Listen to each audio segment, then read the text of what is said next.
Hello, everyone. Welcome to another episode of the Paws for My Tail podcast. I'm your host, Shepherd the Leopard, or Shep the Snep for short. And again, we are graced with the fantastic Wolf Pup TK, formerly known as Wolf Pup TK, now TK Wolf. For the last episode, we went into kind of your life, where you were born, how you were raised, your trip to Israel, and then how you kind of made the trip back. So now we're kind of in your high school period. We'll go ahead and we'll start there, and we'll dive a little bit into, how TK, the fursona, got started, and kind of how your life in the furry fandom had its beginnings. So with that, TK, why don't you go ahead and get us started? Tell us a little bit about high school.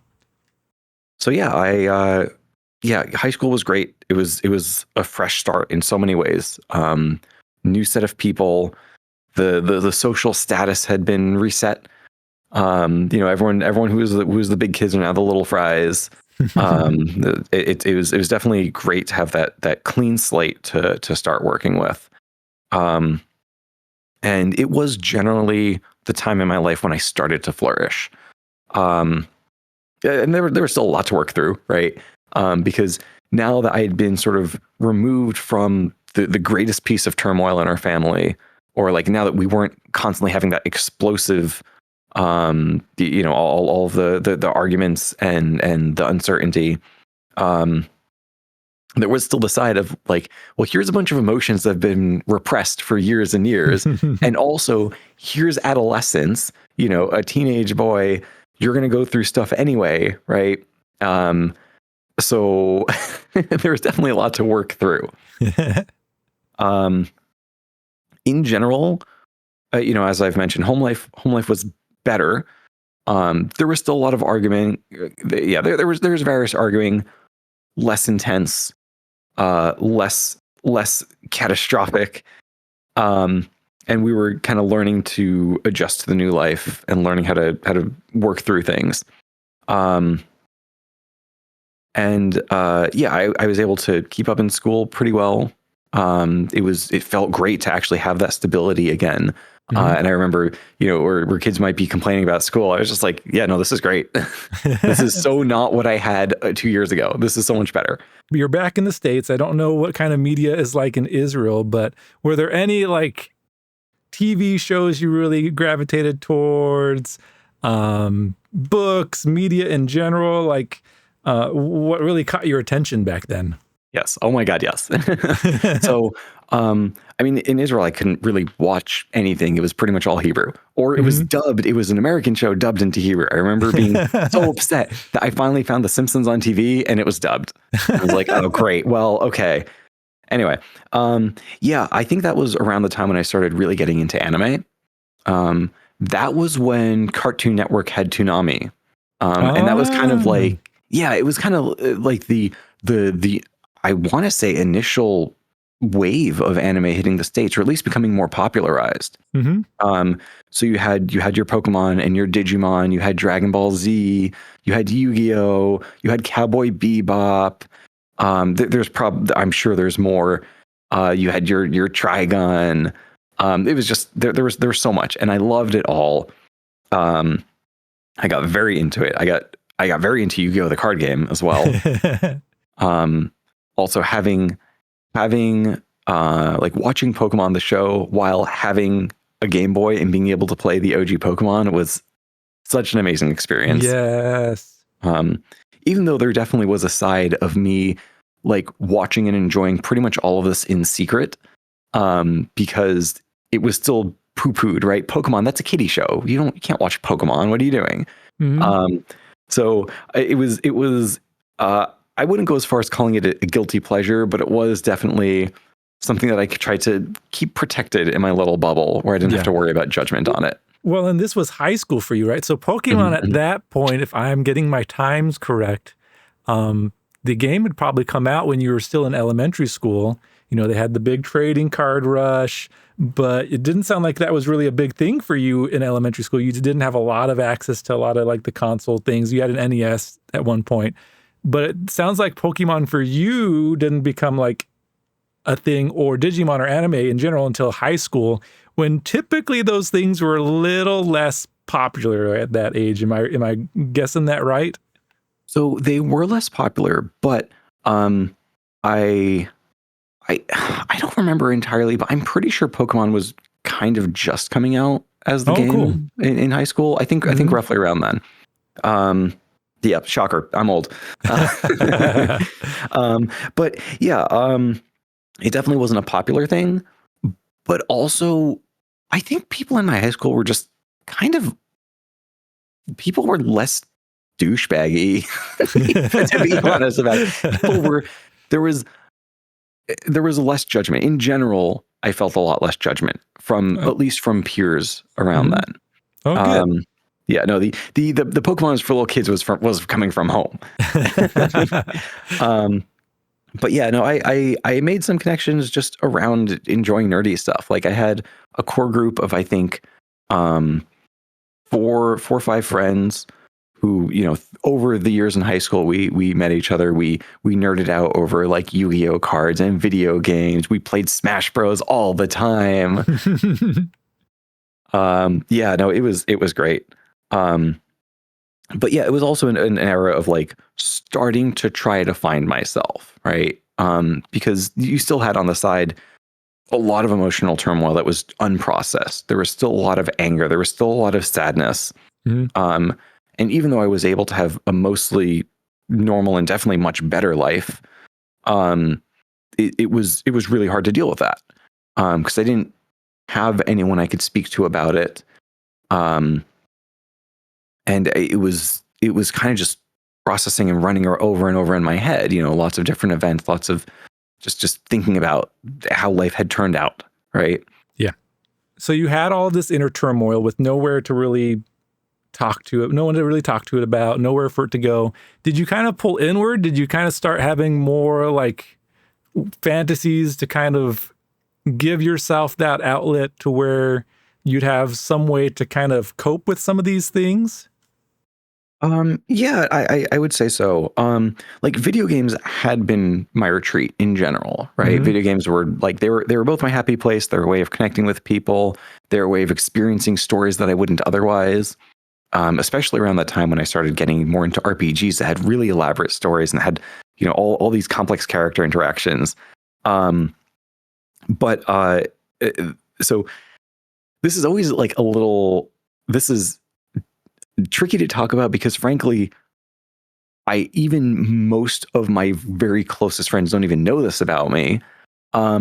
But at the time, the way that I got through a lot was that I would just imagine scenarios to myself. Like when I was in bed at night, I would imagine like interacting with game characters that I liked, or sometimes just imagining how would life be if instead of having some of these awful experiences, I had a Pokemon by my side with me, right? And like this was like, it sounds silly, but it was really this healthy kind of, well, no, I'd say it sounds pretty healthy. Like, oh my goodness, TK, are you telling me that as a young high schooler, you were having cringe fantasies about cringe characters? That's so unheard of. No one ever does that.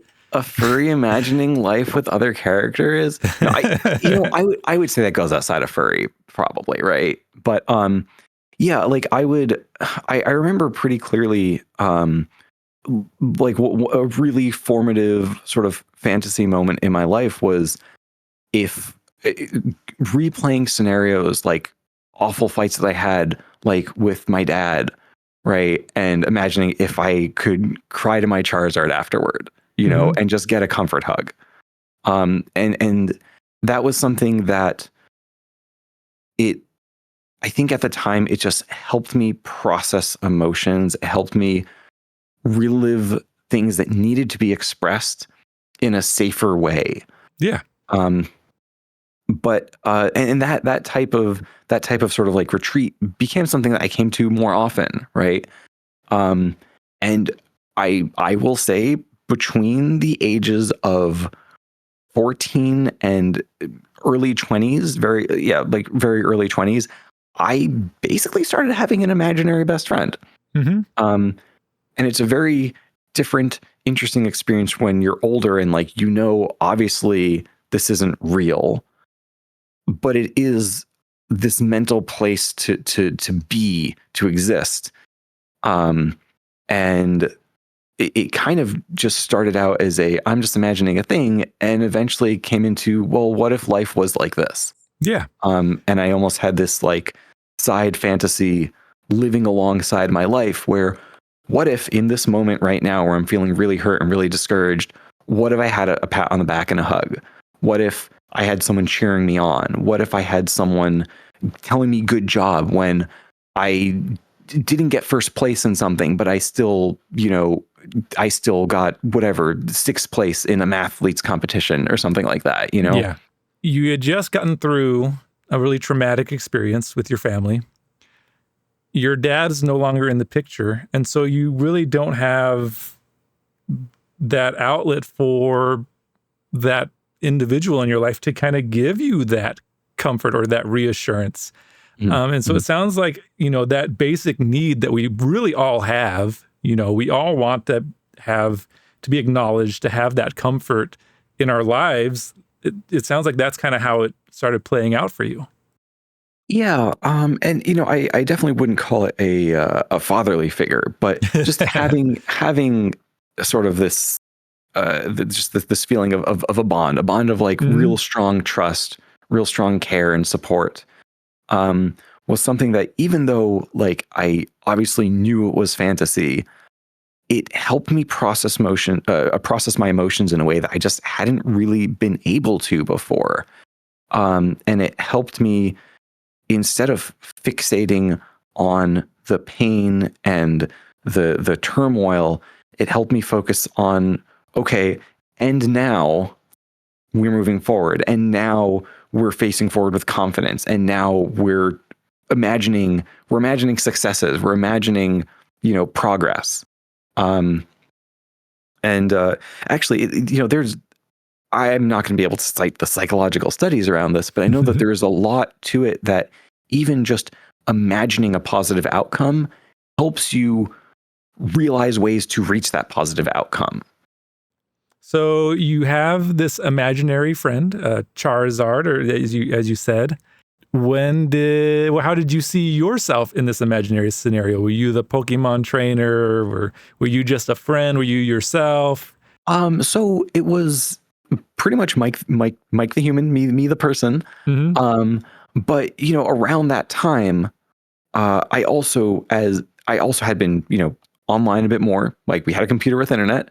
And given that I was into like so many shows, obviously I'm going to be looking up cool stuff with Pokemon and with Digimon and, other shows that I liked.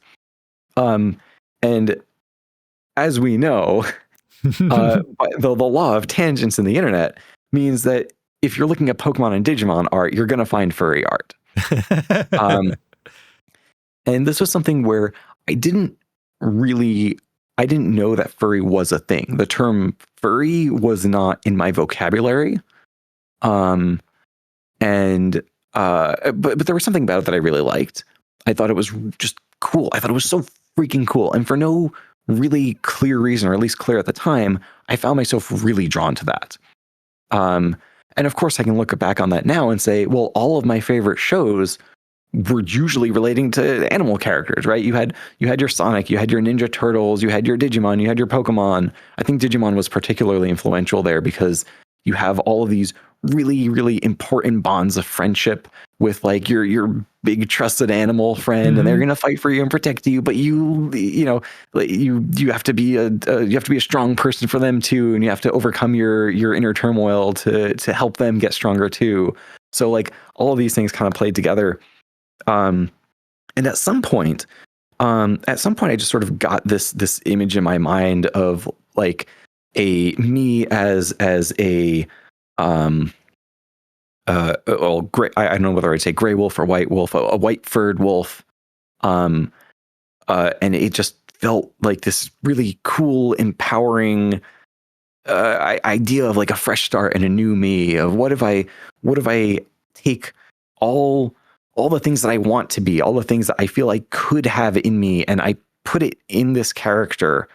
And that is me. Like, that's my ideal me. And, you know, I thought a little bit more about, oh, well, maybe it's not just going to be just white. I'll give him like some white and some gray and some patterns or whatever. And I'll have him wear shorts, and I'll have him have a cool pendant. And also I did what a 14-year-old does at that day, which is take someone else's art and recolor it. Because I didn't know any better. I'm sorry.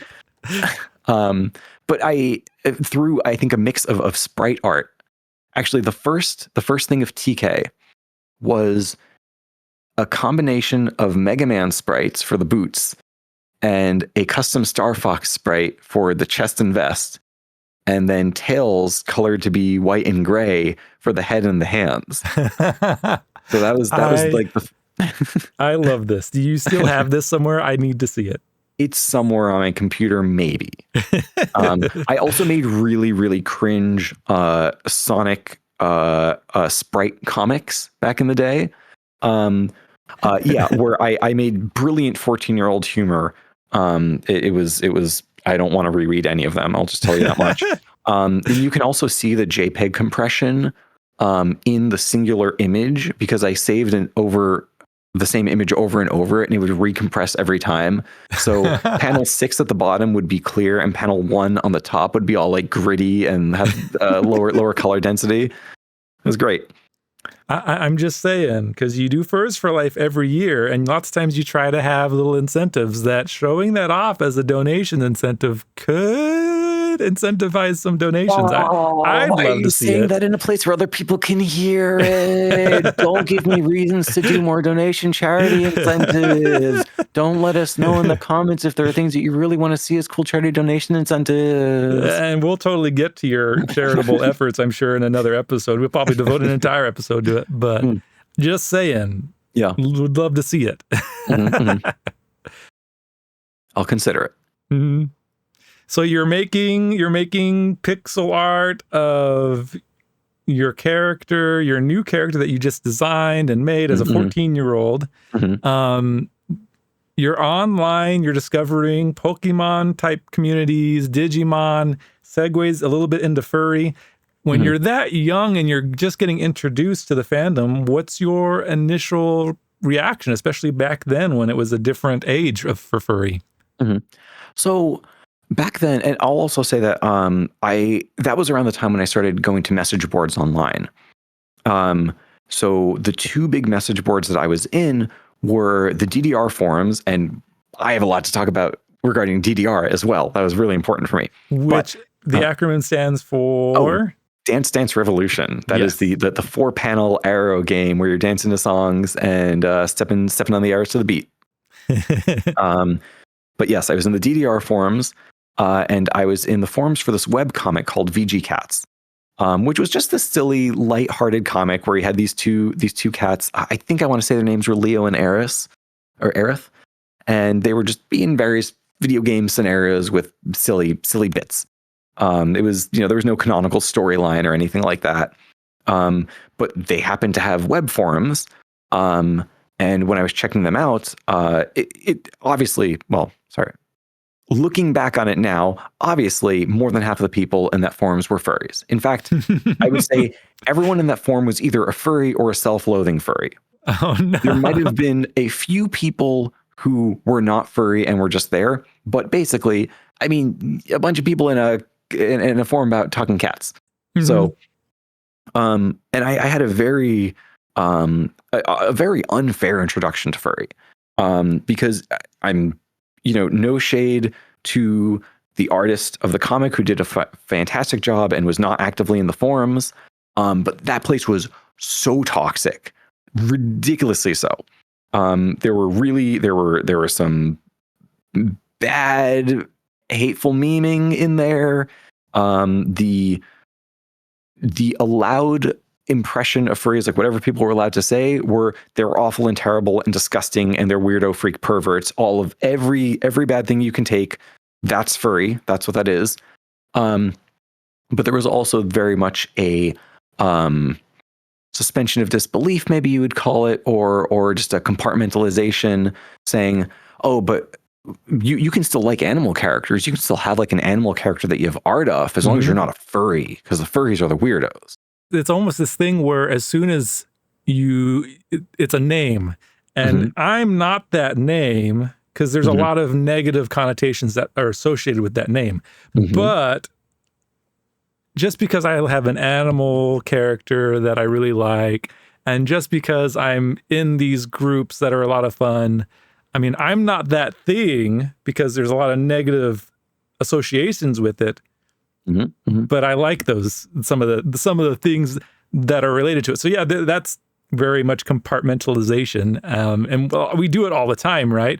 But I don't know if like you have any more thoughts on how that played out for you, because it sounds like you had a persona at the time. You were in a lot of these circles. You were having these, these fantasies with, Pokemon, and yourself is becoming this wolf character. So even though you didn't consider yourself a furry, looking back, were you? Oh, I was so furry.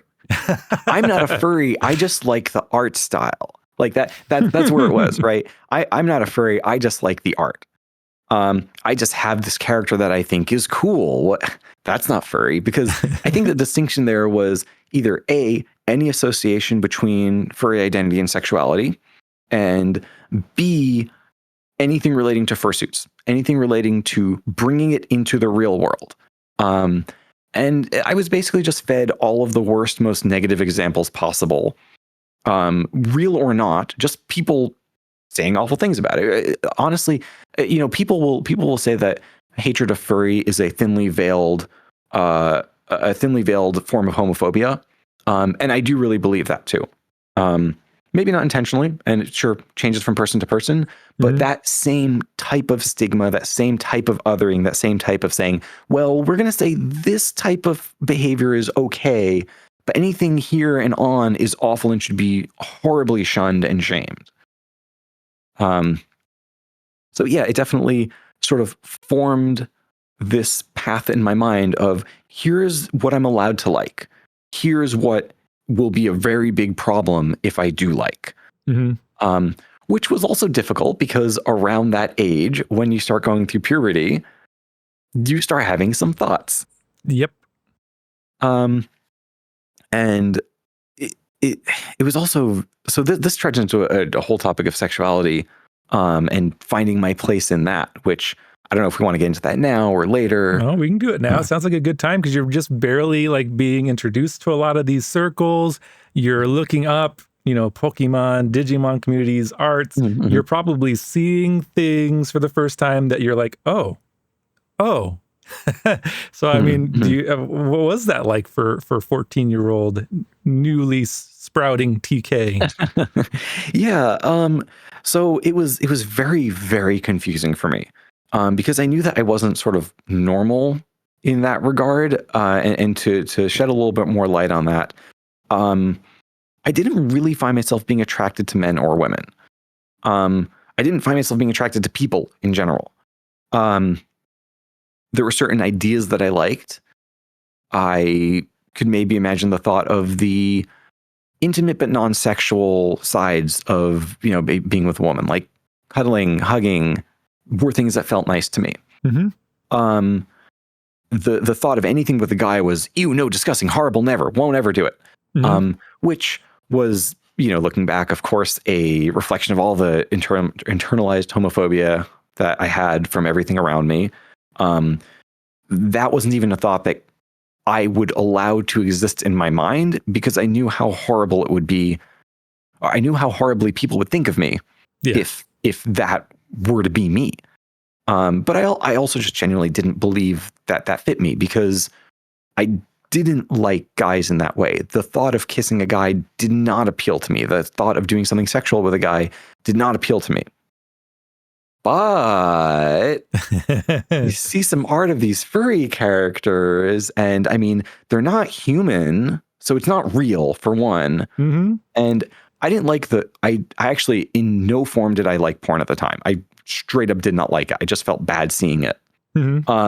But this furry's just kind of scantily clad a little bit, and I kind of like that. I mean, look at this Wergarurumon. He's just this he's just this big wolf with ripped shorts, and what if he just held me really close? I'm just saying. I mean, it's not gay. It's just fantasy. Yeah. So, do you think that aspect is kind of what allowed you to lower some of those barriers that you had built up towards some of these other things, that because maybe it was more fantasy related, not really like your typical, like when a person thinks of porn, right? You think of like back in the day, like nude pictures in magazines, right? And it definitely wasn't that. So do you think that maybe helped subconsciously kind of lower some of those barriers to allow you to have those feelings and those expressions when you wouldn't have otherwise?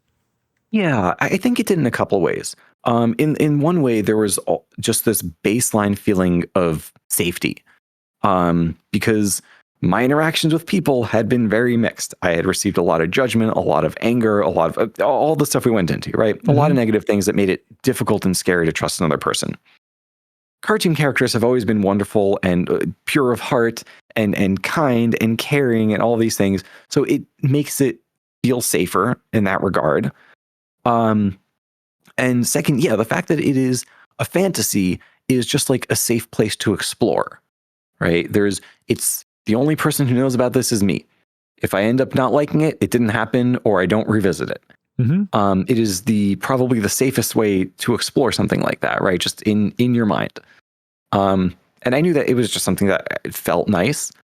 Of course, there were also, being a 14-year-old with raging hormones, there were definitely times when it was more than just innocent. And, if I imagine things going a little bit further, even though there were still the hard, fast rules of like, no, you can't do this. Like, it's gave the balls touch. Or sorry, it's not gay unless the balls, whatever. So you can cut that bit out.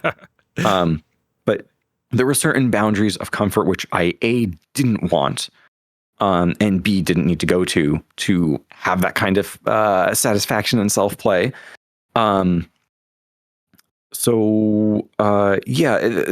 the thing that made that really difficult is that when I did that, it was immediately followed by intense guilt and shame, because I think there was still a part of me that knew, like, this is pretty gay.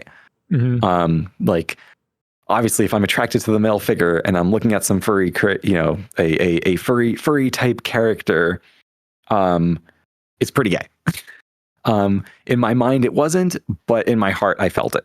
Yeah. So I would have these cycles of trying to be good, trying to stay pure, trying to stay innocent, and then succumbing to temptation and feeling horrible, feeling like I've desecrated the ideas of this character, like I'm being a disgusting human being. People would hate me and ostracize me if they found out about this dark secret of mine. You grew up Jewish, but you said that you didn't really do too much from the religious side, but you're using a lot of kind of religiously charged terminology, pure, temptation. Do you have was there any kind of religious thought that was kind of causing a lot of this shame from your upbringing? Or was it purely just from what you were seeing around you that you kind of gathered, like, I shouldn't be into this? It was both. And so surprisingly though, I didn't actually feel any like Judaism related shame. I did feel mom related shame, because on dad's side there was the outright overt, like mocking of queerness. On my mom's side, it was more of this kind of mentality of hate the sin, not the sinner. Like, I don't hate gay people. I just think what they do is gross. So, like, knowing that your own mom thinks very ill of that, however nicely she may try to put it, she certainly wouldn't hide her disgust. So there was that element to it. And I think I actually absorbed a bit from Christianity as well. Because even though I didn't vibe with any sort of specific teachings, but at the same time, there was a concept of holiness, purity, goodness, that I felt compelled to fill. There were definitely things that I had, heard and seen and absorbed of sexual acts are shameful. It's only if it's between a married couple, and anything else is like giving into the temptations that are wrong for whatever reasons, for whatever combination of things had been turned into a processing in my mind of of that idea. So it was definitely tough. So you have developed this new fursona, this wolf character. Did you start to kind of internalize that character as yourself, or did you see this wolf as its own separate character? I think that pretty quickly became something that I internalized as myself, like as my me. It basically became the ideal me. It was like a version of myself that I strived to be more like. Like I would take everything that I felt was the best I could be and put him into TK. He would be very caring and compassionate. He would help people through their problems. He would have his own sense of like confidence and identity. And yeah, it was very easy for me to take the things I appreciated about myself and put into him, as well as taking the things that I wanted to be true about myself and put into him. And acting through TK, I felt like I had a version of myself that I just liked. Not to mention, there's a whole side aspect of this that people were very good about this back in my day. Back in my day, but people were very good about this in the early days of the internet, saying that you never put your name, your real name, or your face or your address online, like never ever in any shape or capacity. So having an avatar, which I interacted through, was totally natural and basically what I was told to do. Mine just happened to be a wolf guy, and it happened to be named TK, and I happened to try to put my best foot forward through him. And being online, basically being this entirely separate social space, allowed me to also have another form of a fresh start. And people liked interacting with me when I interacted as TK. I was making friends in high school, a small group of friends, but I think actually that was because I found people where I could be truer to myself, and they just liked who I was. And yeah, that was a really, really awesome kind of turning point in my life. It sounds like your initial start of TK, though, was your idealized self. Not necessarily the real Mike, but everything that you wanted to be as a person ended up kind of becoming TK. Did that ever cause any problems later on, having a character that was just idealized rather than your whole self? Yeah, I mean, it definitely did. The short of it is having a split where you have something that isn't quite you but is you will, at least in my case, did lead to some forms of kind of an identity crisis. But it also helped in so many ways too, because it did help me get in touch with those parts of myself that I liked, and it helped me learn to let those out and sometimes just learn new ways to be myself. So it definitely a mixed bag, especially when you consider things like the fact that later on I had two personas, right? And there's Mike the human, there is TK the character, or TK the image in my mind, the furry me. There is TK the fursuit character / social media personality from a section of my time being online in like the earlier days of social media with Twitter and stuff, and some of my days in the offline fandom. And then you have Seth, who's just the bad boy causing a whole bunch of chaos. Oh, fun. But, yeah, there's some interesting stories with how all those pieces interact with each other. So you have TK. Sounds like you're super thrilled about him. Everything's been going good. Did you ever share that with people IRL, like in real life, like family or friends, or was it very much, something that you kind of kept close to chest that you were embarrassed to reveal to people? So I mostly kept it to myself, again, because I had seen so many negative reactions online. I didn't really have much of a means of expressing this in a way, saying, "But no, I'm not like those people. It's just me. It's just this is a Wolfie good boy. Come on." Um, but I did let it through in some ways. Um, Actually, I think earlier on I let it out quite a lot. I remember I loved the idea of having Wolfie as a nickname. Yeah, real original. But like one of my best friends at the time was so happy to call me Wolfie. He was like, Wolfie, and I'm like, oh, he actually likes this. Oh, this is great. I remember on my little plastic card case for the Yu-Gi-Oh cards that I had, I put a little printed out picture of TK on there, which, oh, by the way, TK was not originally TK. TK was Takatomon, which, yes, came from Digimon. Mm-hmm. And mainly just because there was a scene that was so cute between the main characters in one of the seasons and his Digimon, where they were just having a really cute moment with each other. And his Digimon Gilamon calls, instead of calling him Takato, calls him Takatomon. And I was just like, this is really cute, and I really like this. So he was originally Takatomon. At some point, I shortened that down from Takatomon to TK. That's actually where TK comes from. Also because there was a character in Digimon named TK, and I thought that was just a good, cute name. And I think he was the his symbol was of hope. And I felt like resonance with that. Like I wanted to represent things like hope and inspiration and light. Very, very anime protagonist mindset in here. But that was absolutely what I vibed with. Oh, cool. So Yeah. it sounds like you had pretty good friends then, if they were accepting enough, even in high school, to, call you Wolfie. It sounds like you had that image on your Yu-Gi-Oh binder that probably your friends would see. Sounds like you had pretty good pals growing up then at that point. They did, yeah. And, not many people would see my Yu-Gi-Oh card case. But the thing is, I did get sort of an unfortunate reality check from my mom and sister at one point. A reality check. Yeah. Well, so my mom and sister at one point tried to stage an intervention for me.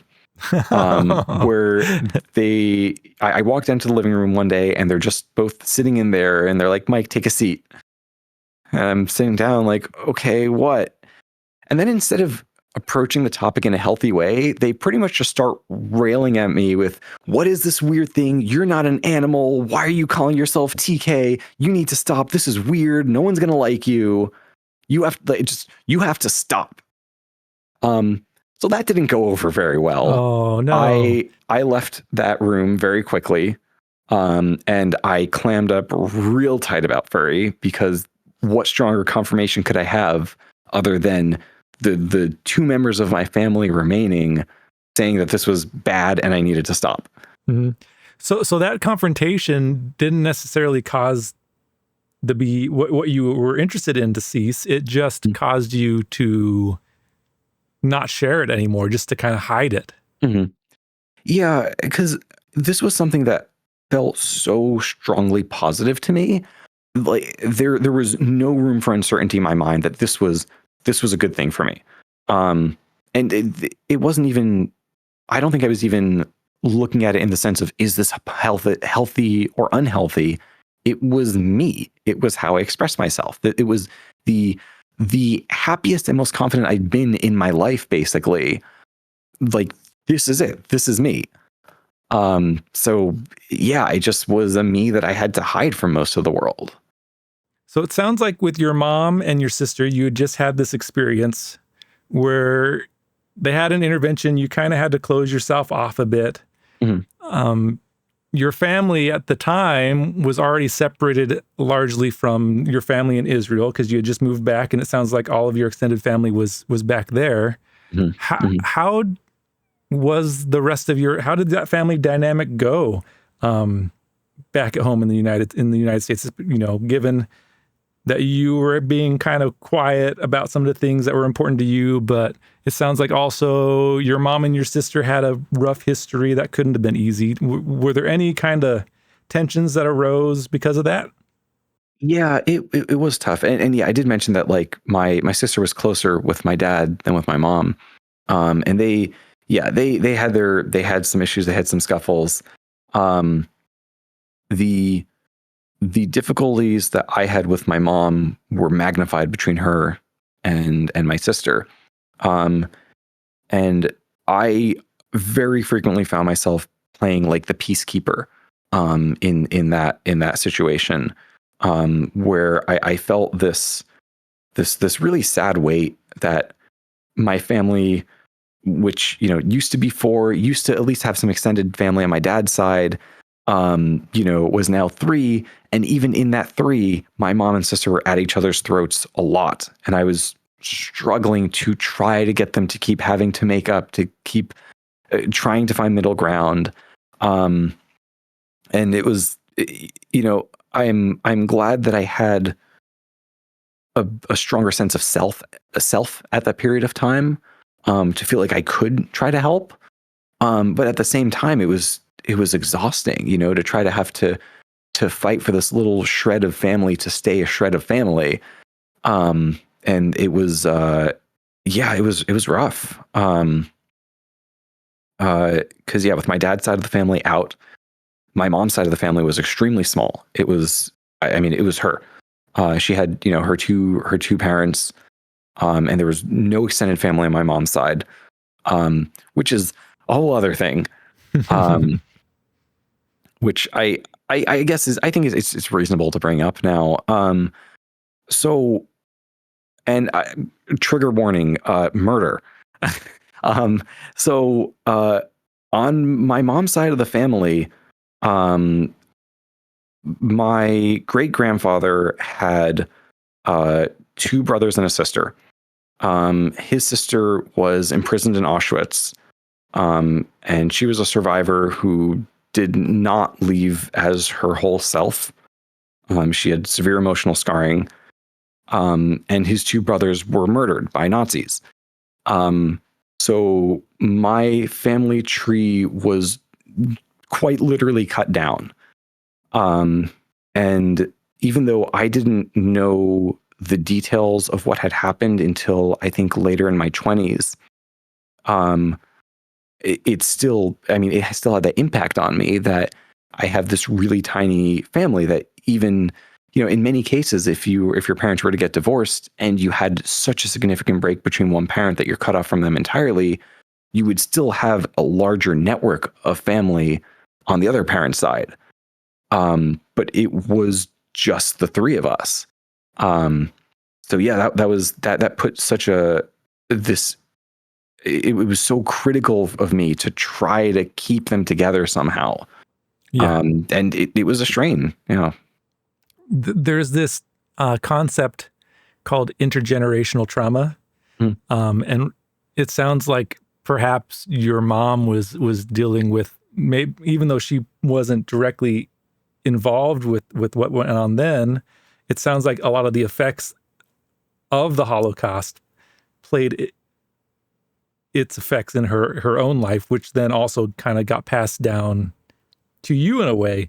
Just, some of the attitudes about life, some of the ways that you approach things, or just trauma that endures throughout generations. It sounds like that, in a small way, maybe had an impact on your growing up. Yeah. It has a lot of effects. Like my mom had a lot of issues when she was raised. There was, I'm not going to get into the details, but her dad obviously had trauma.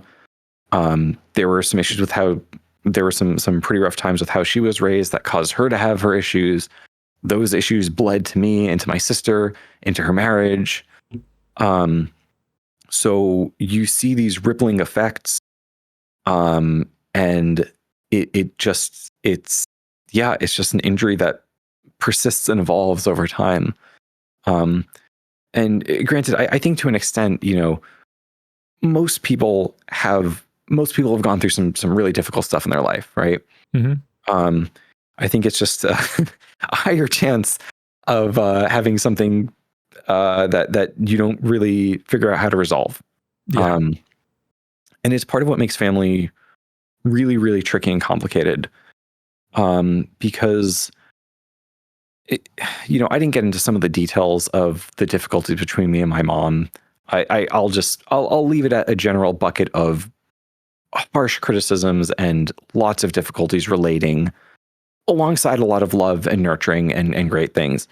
But you look at this and you see that you have people who are doing the best they can from a really, really wounded background, and they haven't been given the tools that they need to heal properly and fully. And all they can do is do their best in life, right?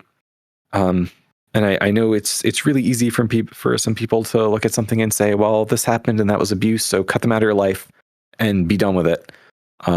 Obviously, it's not. It's A, that not quite as easy as that, but B, it's at least now that I've gone through a lot of healing, you can see the bigger picture and see that. Yeah, I mean, you have people who've just experienced extreme difficulty in life and have been doing the best they can, even though they're fucking up. You know, like I mean, every parent's going to fuck up in some ways. Sometimes a lot worse than others. Yep. But even on my dad's side, like I still love both of my parents very much. I know that he was dealing with a lot of difficulty, and despite those fuck ups and despite those mess ups from both him and my mom, I'm very fortunate and grateful that I'm in a place where I can say that the whole picture, I still see two people who've given me a lot of love and support over their lives and who have done a lot of things right. So, yeah. No, I think that's awesome and super healthy to recognize that, because you're not necessarily saying that what happened was good, but what you are saying is you have compassion, and not just compassion towards yourself, but compassion towards them, and understanding like you're not perfect. And so you need to have compassion with yourself, but your parents weren't perfect. And so there's some compassion to be had there.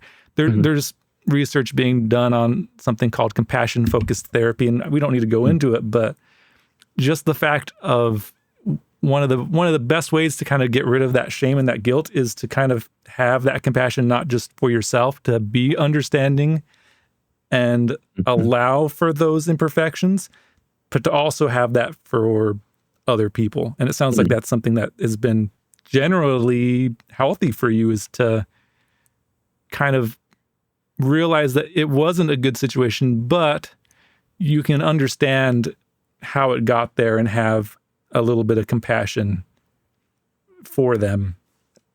Absolutely. And I don't think I've mentioned this yet, but it took 20 years to get there, but I did reconcile with my dad finally. It was like 5 years ago. So more than half of my life I lived basically without having a dad. But after sort of like a second wave, or maybe it was a third wave, I don't know. After another wave of healing and kind of unearthing what I think is the last of the stuff that I really had repressed in me, I found myself able to reach out to him and able to write a really long letter to him saying like, hey, this is why I did what I did.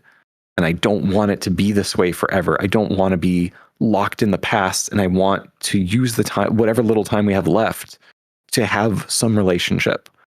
And, thankfully we, obviously nothing's ever going to go back to like, oh, all, hearts and roses. Yeah. And we're still fairly distant, but we keep in touch now. Like we send each other texts. We keep in touch with some of the larger life things that happens. And after unearthing some of the issues from my mom, which were buried for much longer, in ways that I didn't really piece together, we have a much better relationship now as well. All good.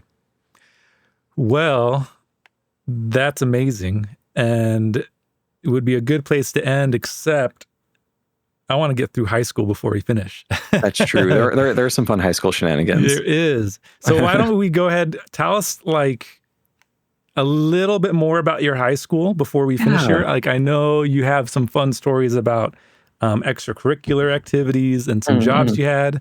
Is there anything that you want to touch on about high school, TK? Yes. Before we finish this up, you got time, but yeah. Oh gosh, okay. So there are a few things. One, I want to yap about marching band. I want to yap about video games and arcade. I want to yap about side jobs. Yes. Okay. We're probably gonna have to edit that because I've been flubbing a little bit. But anyway. Nope. No editing. Keep going.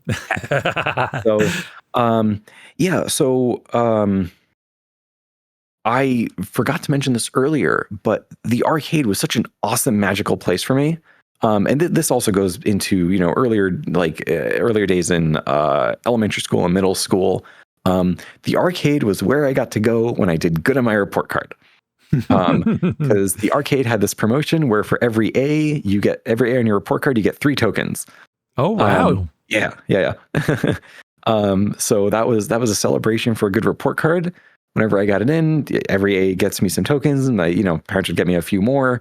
And it was the coolest magical place because I didn't have many video games. I mean, at the time, I either didn't have any period or had a very limited set, because while I had some video game consoles, getting a new game was a very rare thing. They were, I mean, I remember Mega Man X cost $80 when it was released. Yeah. Yeah, there was no stable pricing, and $80 in that money is like 120 or something. This money, in today's money. I remember Super Mario RPG was like $70, and it was what? Yeah, that was robbery. Yeah, I remember I traded in all of my birthday gifts from one year just to get Mega Man X, and my mom thought I was crazy, and I was like, "No, this is the best decision of my life." But yeah, so. The arcade was also where I had my first experience with virtual reality. And that was, how do I even describe this? So there was an exhibit. There was a game that came to the arcade for probably just a few months because it wasn't really a good money maker. But it was this VR game that you could play where there was this whole platform that you had to stand in. Like there was like a circular ring that goes up to your chest height, and you stand in the center, and you have the 2 big controllers.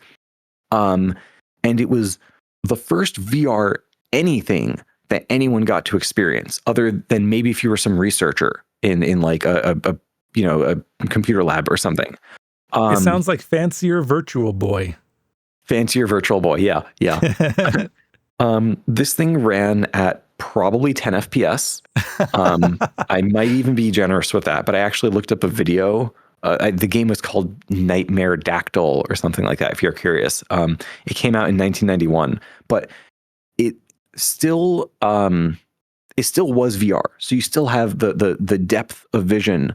And for anyone who's used VR, I'm sure it's really difficult to explain how dramatic that effect is, where if someone will watch a video of a VR game on a screen, it might just feel like whatever. It might just be unimpressive. And then when you're there, it's a different world. And I got to feel that as like a young kid, not even a teenager. And it left a huge impression on me. And it was also one of the places where I got a part-time job in high school.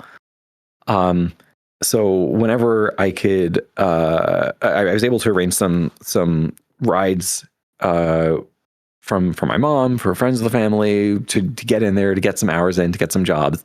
And it was also a place where I took advantage of the buy one roll of tokens, get one roll of tokens free that employees got to have. I was going to say, there better have been some benefits, that was working the at the only arcade. Benefit. Well, actually, so I worked in the fast food section there. I was frying up, fries and cooking low quality burgers and washing dishes. And we weren't supposed to give anyone free food, but we totally got free food for ourselves and other colleagues. But that was also where I found DDR, Dance Dance Revolution. And that game became such a huge part of my life as well. Because I hated working out, but I loved doing physical things. And something that was both a game and a workout was just, to this day, still something that is one of the most motivating, happy, healthy ways I can get some energy out. So yeah, there was that. I was in marching band for 3 years. What did you play? So year one, I was cymbal bitch. And the reason they say that is because not only was I the guy in cymbals, but there were many segments where I had to like march like with my arms like this, holding the cymbals for the percussionists or the other, like the snare drummers, so they could play on the cymbals while we're marching in formation. So that year I was cymbal bitch, it was an affectionate term because we actually all got along really well.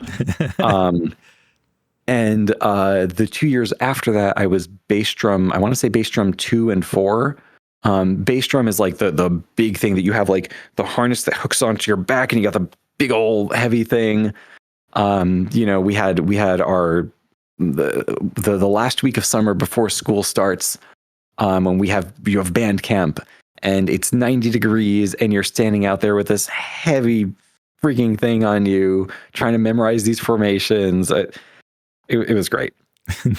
Our marching band used to be one of the worst in the state. And I was in the first year when we had a new director who started taking us up and up and up the ladder each year. Oh, wow. So we went from, I think our team used to be last place or second to last every year. And then we got, and this is in states, in the state level, which usually has like somewhere between like, I don't know, 15, 20 bands competing. So the first time we got somewhere around 10th. And then the next year we got like not third. We got like 5th or 7th or something. And then my last year in there, I think we got the 2nd or 3rd. That's pretty good. Statewide, especially, yeah. It was so cool. We loved it. It was such an amazing experience to just get to do that together because it's grueling. It's so much work physically and mentally. And getting that triumph story felt amazing. We didn't care that it wasn't first. We did better than we've ever done in our history. It was awesome. Yeah, very big into Yu-Gi-Oh. I would say a healthy level of obsession. I loved the math. I loved all the silly strategies. It also connected to one of my another part-time job I was able to get in high school, working for this Korean stationery store. They're called Morning Glory, and they had just the section of singles, like individual cards that they were selling. And they needed people who understood what the heck these cards were and how do you value them. So me being the hardcore gamer and B a little bit of a little businessman, a little borderline shady businessman, I learned that there were two economies in the Yu-Gi-Oh world. There was the economy of the people who played the game as a competitive game. And there was the economy of people who thought the cards looked pretty or looked at the collector book value, which was driven by the cards that looked pretty. Yep. And I would trade back and forth between the two communities or the two mindsets. And I would make trades for people that they felt was beneficial to them, which was within what I felt was pretty reasonable. Yeah. But you go back and forth. If someone says, oh, well, you have a limited edition, first edition Pot of Greed. Wow, that's worth a lot of money. Someone else will be like, I have 10 of those. I don't care if it's first edition. It's like, well, let's build out your deck instead. And then you can trade them lesser value cards, but that filled their need, but then benefit the business. Yep. So I managed to amass my own collection. I did things like buy boxes of cards on eBay and then sell single packs for less than what the store was selling, but more than what I paid for it. But in that store in Morning Glory, They were shady as fuck. Because here's what they did. And this, I don't think this holds true today, but there are some technical rules that follow how the Yu-Gi-Oh cards are made. Every box of Yu-Gi-Oh cards has 4 production lines that make packs that feed into the box.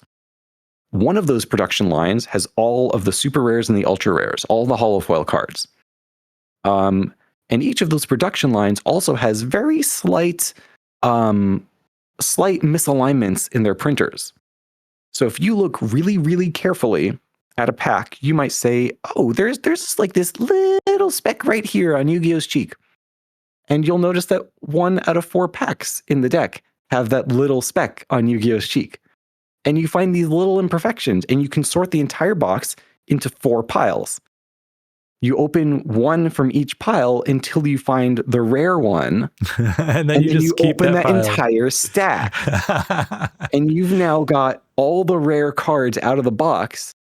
They sell the singles at the normal single price. They put the rare ones in the display case, which I praise.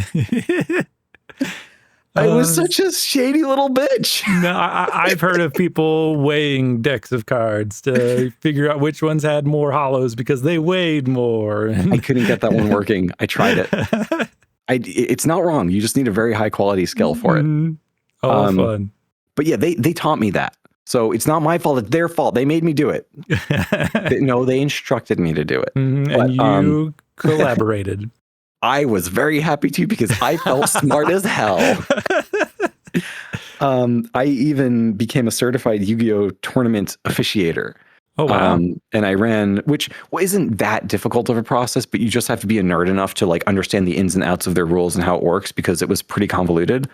But yeah, I even officiated a few tournaments while making money as a part-time job. But yeah, I put a lot of energy to make sure that I had funds to support college. That was kind of the backing goal, like just save money, so it'll be more doable. Yeah. And I think that's a good place to end because that's what we'll pick up on the next episode. We'll start going to college and kind of what college meant for TK, where you went with there, how that kind of played into your furry experience. But so far, this has been great.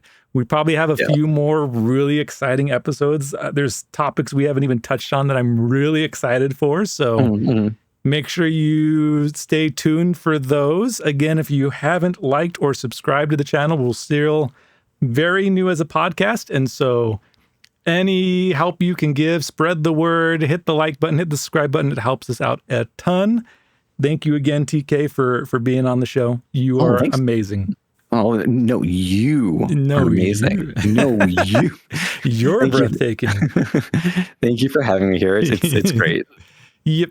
So with that, we'll go ahead and end this episode. Thanks for watching, and we'll see you on the next episode.